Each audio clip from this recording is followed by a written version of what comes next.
Encore une fois, bravo si tu es avec moi sur cette vidéo, c'est que tu es allé jusqu'au bout de l'exercice précédent qui n'était pas facile du tout et tu peux te féliciter d'être passé à l'action, d'être allé dans tes profondeurs, d'avoir été honnête avec toi-même pour comprendre finalement ce qui se passe dans ton corps, ce qui s'est passé dans ta vie et finalement trouver l'origine de tout ça ou même si tu n'as pas vraiment trouvé, te questionner sur ça et ouvrir des portes pour laisser émerger ce qui vient.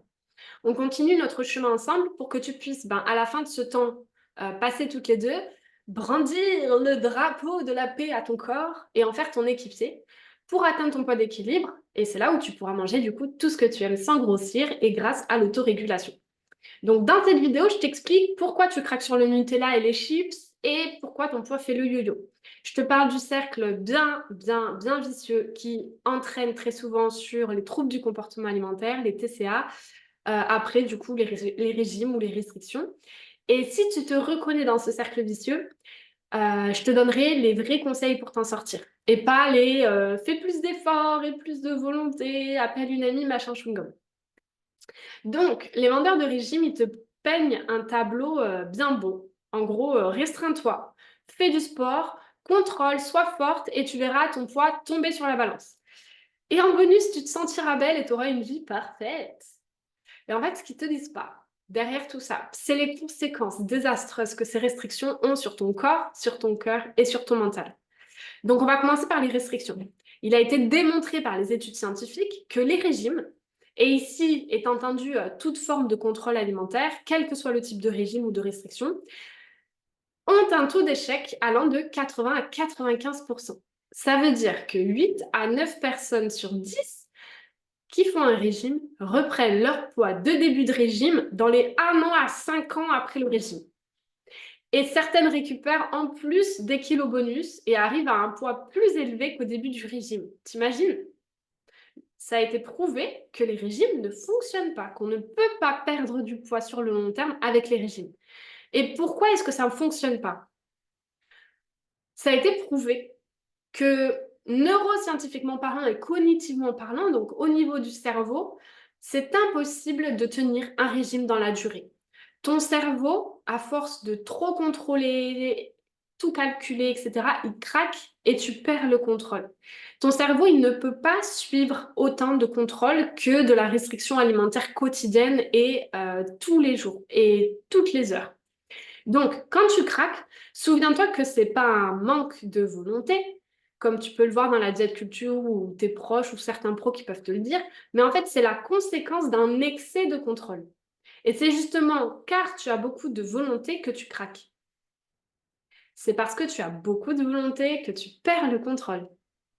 Donc maintenant que ça s'est posé, tu comprends pourquoi plus tu mets de contrôle sur la nourriture et plus tu vas avoir des compulsions alimentaires derrière. Tout ça, ça se passe dans la tête et dans le fonctionnement du cerveau. Et en fait, c'est pas tout, ça se passe aussi dans l'émotionnel, au niveau du cœur. Tu as besoin de comprendre que la faim émotionnelle, l'envie de manger des choses réconfortantes, l'apaisement de tes émotions avec l'alimentation, c'est quelque chose de sain et de normal. Manger, c'est un mécanisme de régulation émotionnelle, sauf que là où ça devient dangereux et problématique, c'est lorsque tu n'as que ce moyen de régulation émotionnelle. C'est-à-dire que tu ne sais pas gérer, traverser, apaiser tes émotions autrement qu'en mangeant. Et c'est là où, en fait, si tu as une émotion, tu vas la manger. Si tu as un débordement émotionnel, tu vas manger. Et tu vas manger en mode automatique. Tu vas même pas t'en rendre compte. C'est là où c'est problématique, en fait, pour l'autorégulation de ton poids naturel.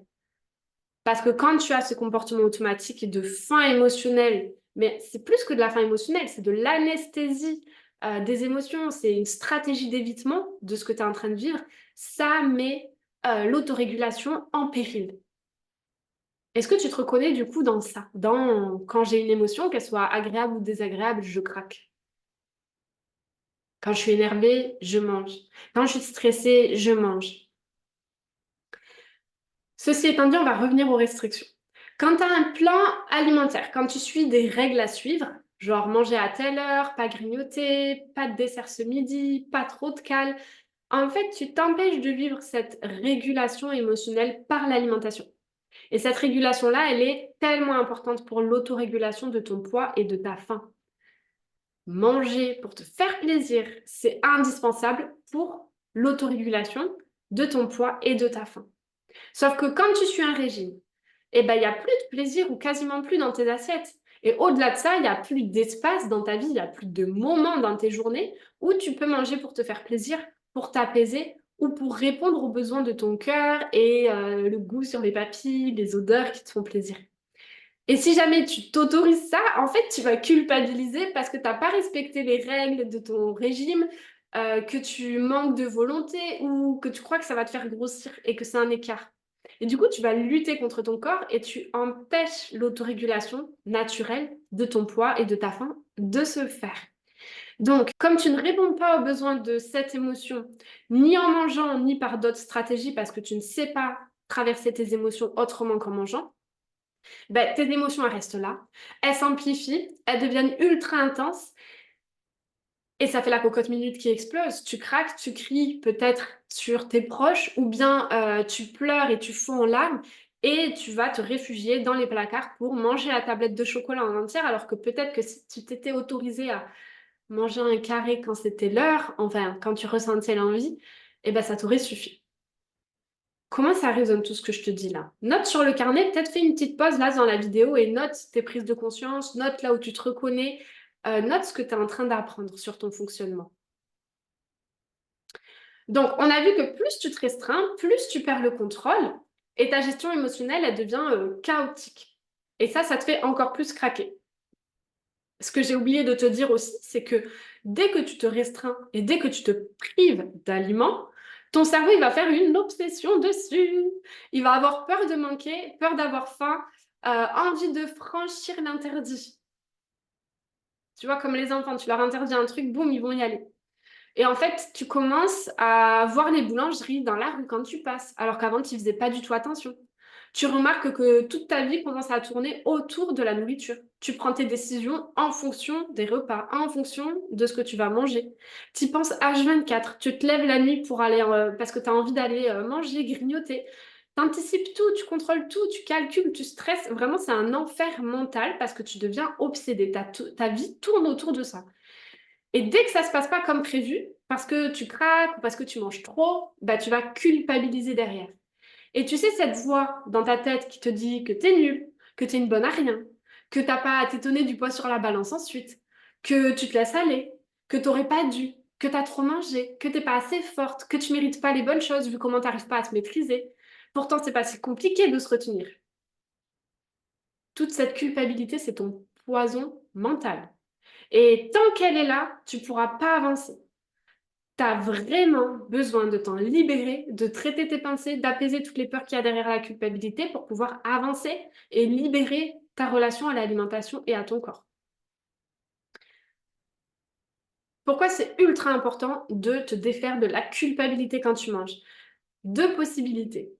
Parce que quand tu culpabilises, soit après, tu te reprends en main avec des bonnes résolutions, tu te dis, allez, encore plus de volonté, encore plus de force, de courage, je peux le faire, je me restreins, demain, je me reprends en main ces salades. Et du coup, tu es reparti de plus belle vers plus de contrôle et donc plus de perte de contrôle et de compulsion. Soit tu pars dans le foutu pour foutu parce que tu as l'impression d'avoir ruiné tous tes efforts et alors, à quoi bon, franchement, au point où j'en suis. Et tu fais un immense craquage et après, tu culpabilises encore plus. Et je suis sûre que tu as déjà vécu l'enfer de ces deux situations-là. Et forcément, tu as dû te rendre compte que tu manges beaucoup plus calorique en te restreignant et en craquant que si tu mangeais normalement et sereinement. Et c'est aussi en partie pour ça que ton poids fait le yo-yo. Tu as des phases où tu te restreins, tu maigris, tu as des phases où bah, ça lâche, tu craques, tu lâches les restrictions et bim, tu grossis de fou. En fait, à tout cet enfer dont on vient de parler, l'obsession, la culpabilité, les craquages, la restriction, vient s'ajouter ton envie de compenser, genre pour mettre du piment, comme si ça suffisait pas. Tu sais que dès que tu fais un écart, tu vas vouloir faire plus de sport, tu vas vouloir manger moins, sauter un repas, faire attention, faire plus de pas dans ta journée, manger light, faire une détox, prendre des pilules, des compléments alimentaires, te purger. Et en fait, ces compensations, ce sont des formes de restriction. Et tu donnes à ton corps, puis tu lui reprends en culpabilisant. Et à ton avis, ton corps, il prend ça comment, lui? Ça le fait grave flipper. Déjà que tu réponds pas à ses besoins parce que tu manges en suivant des règles fixes, t'écoutes pas ses signaux. Et si en plus de ça, quand tu réponds à ses besoins, bah, tu culpabilises et tu fais tout pour lui enlever ce que tu viens de lui donner, bah, je te dis pas l'angoisse pour lui. Et je te dis pas l'angoisse pour toi non plus, parce que finalement, lui, c'est toi, hein. Et c'est justement là où on arrive du coup au dernier point dont je veux te parler dans cette vidéo, pour t'expliquer pourquoi ton corps est devenu fou. Lorsque tu es dans ce cercle vicieux, restriction, obsession, perte de contrôle, culpabilité, compensation, restriction, tu n'écoutes pas les besoins de ton corps. Et lorsque tu culpabilises, lorsque tu contrôles, lorsque tu as peur non-stop de craquer, de grossir, de culpabiliser, de tout ce dont tu as peur, de démaigrir, du regard des autres, de plus rentrer dans tes vêtements, du poids sur la balance, en fait, tu crées un stress énorme dans ton corps. Tu te mets en mode survie au niveau nerveux en permanence. Et en mode survie, tu sais ce qui fait le score? Il stocke.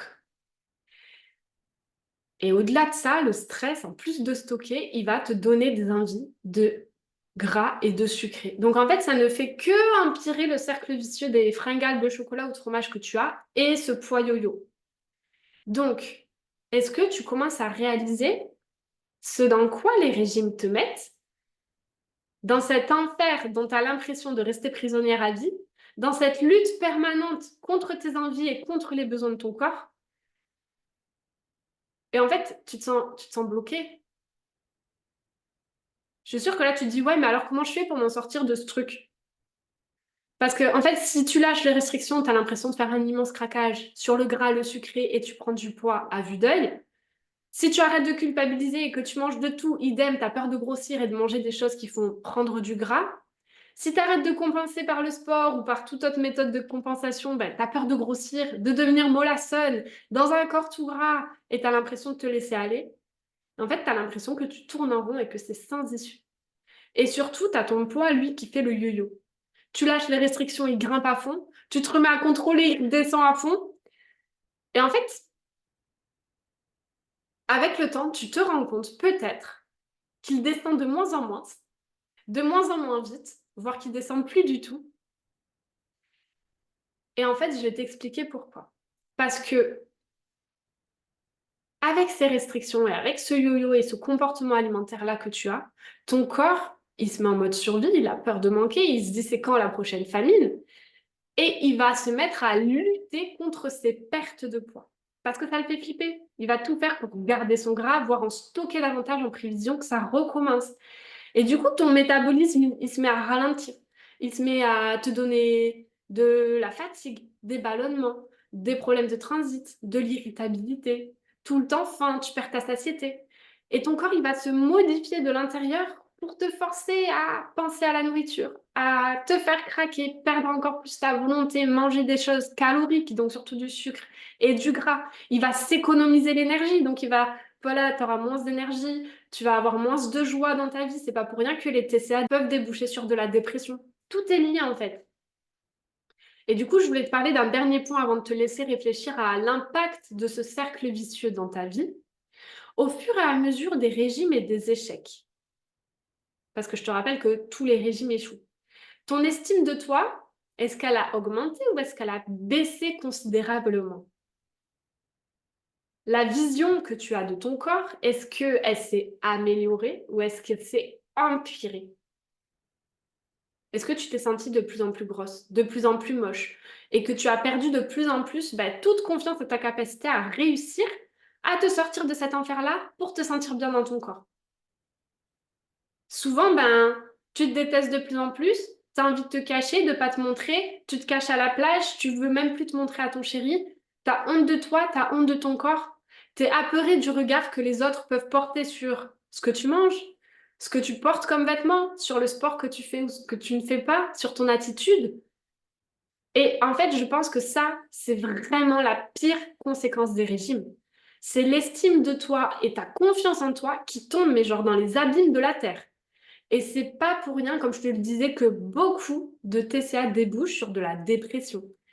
Parce que la conséquence psychologique à tout ça est tellement importante. Et forcément, bah, ça ne fait que renforcer la non-connexion à ton corps, à ses besoins et à l'autorégulation de ton poids et de ta faim. C'est pour ça qu'il y a tout un travail à faire et à refaire sur l'estime de toi, la confiance en toi. Du coup, si tu as envie de savoir comment on fait pour sortir de ce cercle vicieux et pour manger bah, tout ce que tu aimes, sans prise de tête, sans prise de poids, grâce à l'autorégulation, à ton poids d'équilibre, bah, je te donne rendez-vous dans la prochaine vidéo où ça sera vachement plus light que celle-ci. Même si, du coup, dans cette vidéo-là, je vais te donner le piège à absolument éviter quand tu sors des régimes et des restrictions, au risque d'écouter un corps déréglé, programmé à grossir, en mode survie, et d'écouter un corps fou. Bah, je t'en dis plus dans la prochaine vidéo, on s'y rejoint.